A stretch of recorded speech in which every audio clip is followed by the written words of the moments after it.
السلام علیکم ورحمۃ اللہ وبرکاتہ۔ ایک بار پھر آپ تمام کا استقبال ہے۔ ویڈیو شروع کرنے سے پہلے آیا ہم ایک مرتبہ اللہ کے رسول صلی اللہ علیہ وسلم پر درود بھیجتے ہیں۔ اللہم صلی وسلم وبارک علی نبینا وحبیبنا وسیدنا وشفیعنا محمد صلی اللہ علیہ وسلم۔ آج کے اس ویڈیو میں ہم آپ کو ان خاص جگہوں کی زیارت کرائیں گے جو مدینہ منورہ میں ہیں اور جن کا تعلق کسی نہ کسی ناحیے سے اللہ کے رسول صلی اللہ علیہ وسلم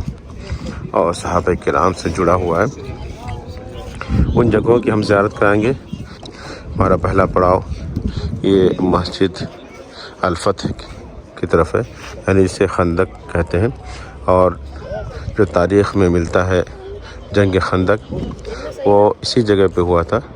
اور بتاتے ہیں لوگ کہ یہیں نیچے اللہ کے رسول صلی اللہ علیہ وسلم اور صحابہ کرام رضوان اللہ علیہم اجمعین نے خندق کھودا تھا، اور اس طرف یہاں پہ اس کی نگرانی کرتے تھے کہ کوئی خندق کراس کر کے نہ جائے۔ تو جہاں جہاں پہ لوگ رکے نماز ادا کی، اور آج انہی جگہوں پہ چھوٹی چھوٹی مسجدیں تعمیر کی گئی ہیں۔ تو انہیں میں سے دیکھیں یہ مسجد ہے، یہاں پہ لوگ نماز ادا کر رہے ہیں۔ تو یہ جو لکھا ہوا ہے یہ سب، اور جو لکھا ہوا اس میں ذکر کیا گیا ہے کہ حضرت عمر بن عبدالعزیز رحمہ اللہ کے دور میں یہ سب جگہیں بنائی گئیں، ورنہ پہلے اس طرح سے کچھ نہیں تھا۔ یہ سب اس لیے یادداشت کے طور پر یہ بتلانے کے لیے کہ ان جگہوں پہ اللہ کے رسول صلی اللہ علیہ وسلم اور صحابہ کرام رضوان اللہ علیہم اجمعین کی تاریخ جڑی ہوئی ہے۔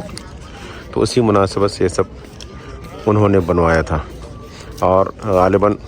ان کا جو دور مدینہ منورہ میں رہا وہ پہلی صدی ہجری کا تھا، اور وہ 90 ہجری کے آس پاس کا۔ یہ آپ دیکھیں کہ گورنمنٹ کی طرف سے یہ مسجد بنائی گئی تھی، یہ تھوڑی کشادہ ہے،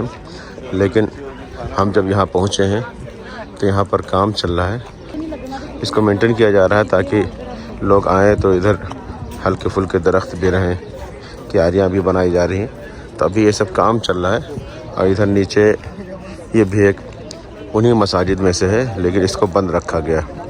اور ادھر اس طرف قبرستان ہے، جو لوگ شہید ہوئے تھے ان کو یہاں پہ دفن کیا گیا تھا۔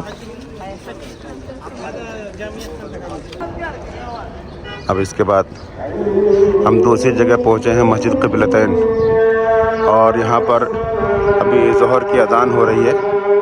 تو یہیں پہ ظہر کی نماز ادا کریں گے۔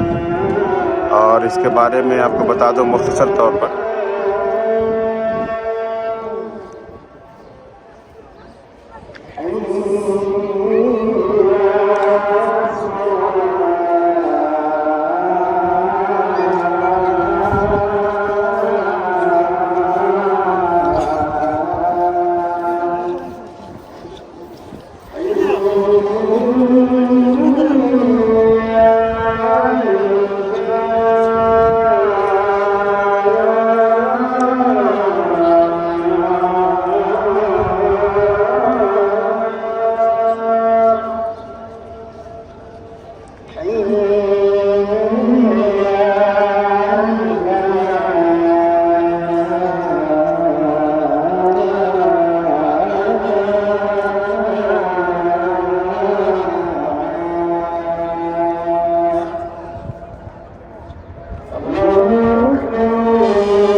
اس مسجد کے بارے میں مختصر طور پر یہ جان لیں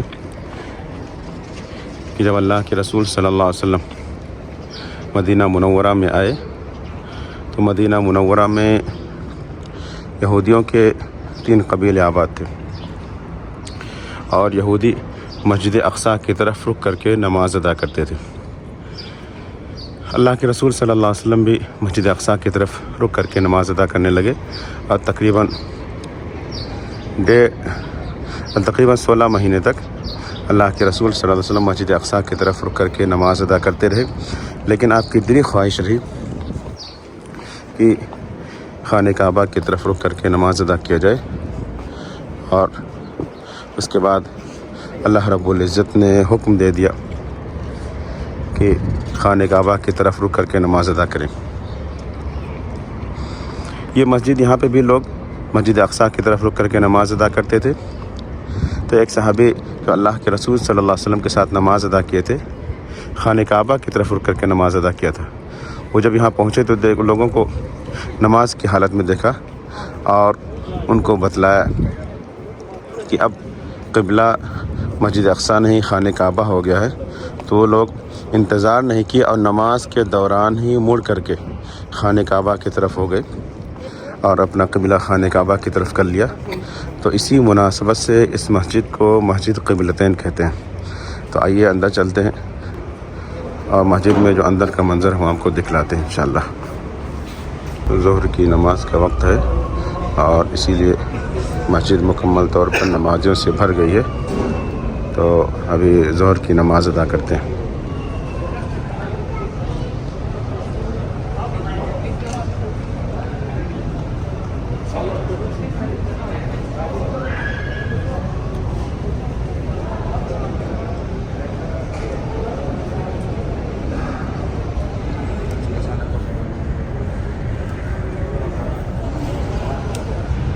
کہتے ہیں کہ یہی جگہ تھی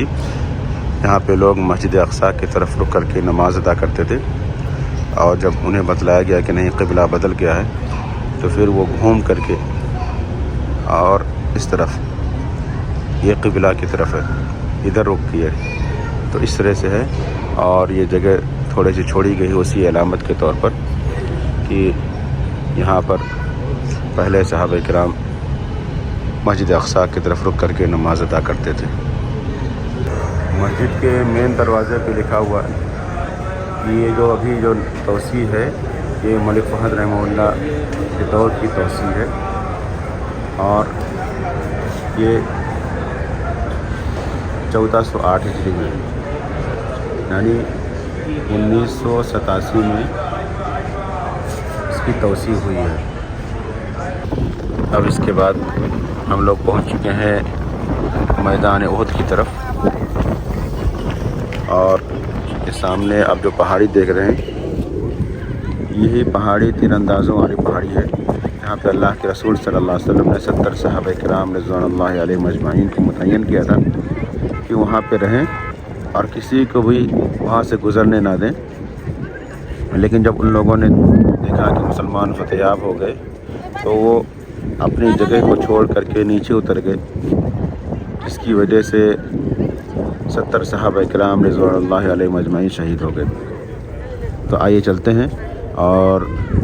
تیر اندازوں والی پہاڑی کی طرف بھی، اور وہاں پہ جہاں پہ صحابہ کرام مدفون ہیں وہاں پہ چلتے ہیں، اور قبروں سے گزرتے وقت کی جو دعا ہے وہ دعا بھی وہاں پہ پڑھتے ہیں۔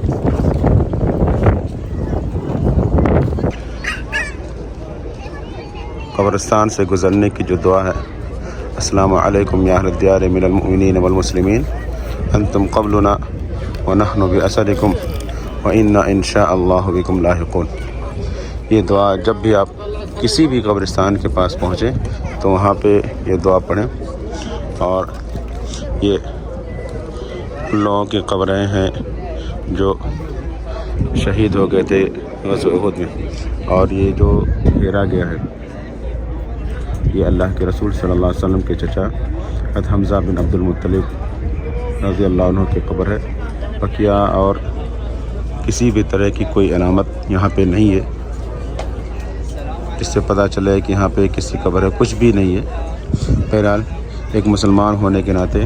ہمارے لیے ضروری ہے کہ جب بھی ہم کسی بھی قبرستان سے گزریں تو قبر سے گزرتے وقت کی جو دعا ہے وہ دعا پڑھ لیں۔ بقیہ اس کے علاوہ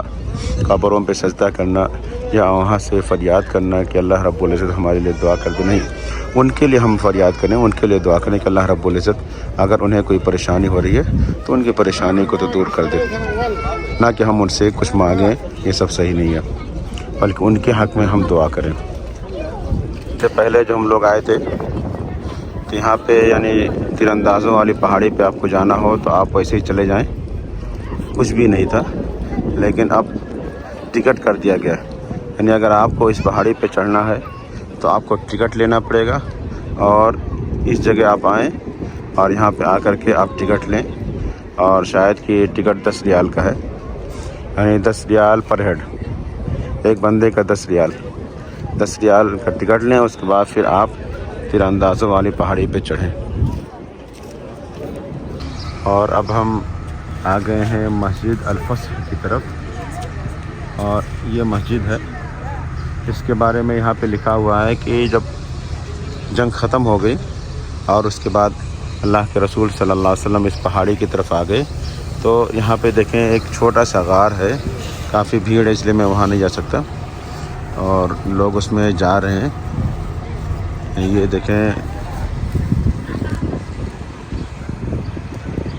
کہ لوگ جا رہے ہیں، اندر غار ہے چھوٹا سا،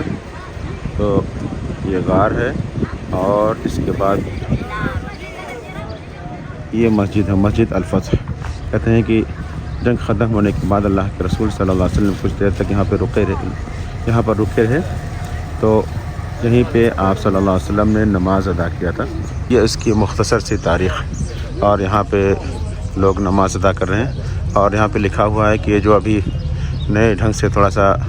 ترمیم کر دی گئی، یہ سب چبوترے وغیرہ بنا دیے گئے ہیں، یہ ملک سلمان حفظہ اللہ کے دور کیا ہے، اور یہ مدینہ منورہ کے تاریخی چیزوں میں سے، ہیریٹیج میں سے ہے۔ اور اس جگہ کے بارے میں کہتے ہیں کہ یہ بہت پہاڑ کا غار ہے، اور کچھ نہیں ہے،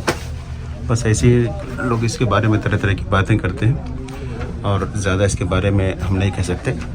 لیکن یہاں پہ لوگ چومتے ہیں تو یہ صحیح نہیں ہے۔ اور اب مدینہ منورہ کے دیگر جگہوں کی زیارت کرنے کے بعد رومانسیہ ہوٹل میں آئے ہیں، یہاں پہ دوپہر کا کھانا کھائیں گے، اس کے بعد پھر یہاں سے اور آگے مسجد نبوی کی طرف جائیں گے، اور وہاں پہ مغرب اور عشاء کی نماز ادا کریں گے انشاءاللہ۔